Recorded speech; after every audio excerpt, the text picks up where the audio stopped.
কোনোভাবে যদি আবার আওয়ামী লীগ দিল্লির কোলে আশ্রয় নিয়ে যদি আমাদের দিকে আবারও চোখ রাঙাতে চায়, আমরা কি বসে থাকব? আমরা কিন্তু বসে থাকবো না। আমাদের শহীদদের পথ অনুসরণ করে আমরা শাহাদাতের রাস্তা বেছে নিব। আমরা আবার লড়াই করব। আমরা আওয়ামী লীগের ফ্যাসিস্ট শুধুমাত্র শাসন ব্যবস্থাকে উৎখাত করে সন্তুষ্ট নই, বরং আওয়ামী লীগ ফ্যাসিজমের যত অবশিষ্ট বাংলাদেশে বিভিন্ন প্রান্তে প্রশাসনে, শিক্ষা অঙ্গনে, সাংস্কৃতিক অঙ্গনে রয়ে গেছে, তাদেরকেও আমরা বিচারের আওতায় আনব। তাদেরকে বিচারের আওতায় এনে আমরা শহীদদের যেই আকাঙ্ক্ষা ছিল, এই আকাঙ্ক্ষার বাস্তবায়নের দিকে এগোবো। আমরা বিচারের সাথে সাথে আমরা সংস্কারের কাজের কথা বলছি। অলরেডি অনেকগুলো কমিশন সংস্কারের প্রস্তাবনা প্রস্তুত করেছেন। খুব শীঘ্রই রাজনৈতিক দলগুলোর সাথে ঐকমত্যের ভিত্তিতে আমরা যে সংস্কার না করলেই নয়, নির্বাচনের পূর্বে সে সকল সংস্কার করতে চাই।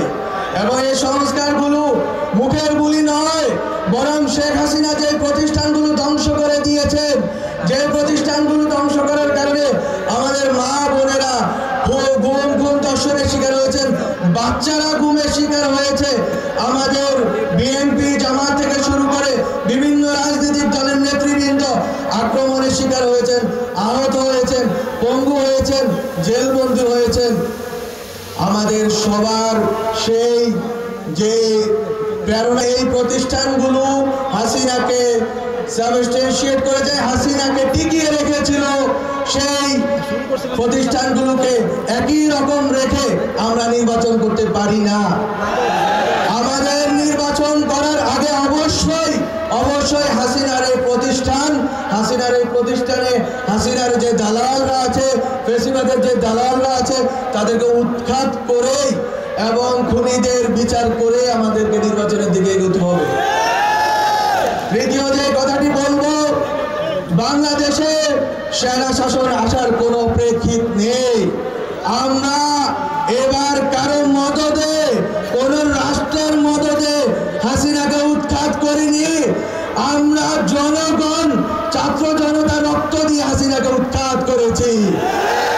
আমাদের কারো দাবেদারি করার আর দরকার নেই। আমরা হাসিনার দাবেদারি করার যেই প্রক্রিয়া, সেটাকে নস্যাৎ করে দিয়ে নিজেদের রক্তের বিনিময়ে স্বাধীনতা এনেছি। ফলত আমরা কারো কাছে আর মাথা নত করবো না।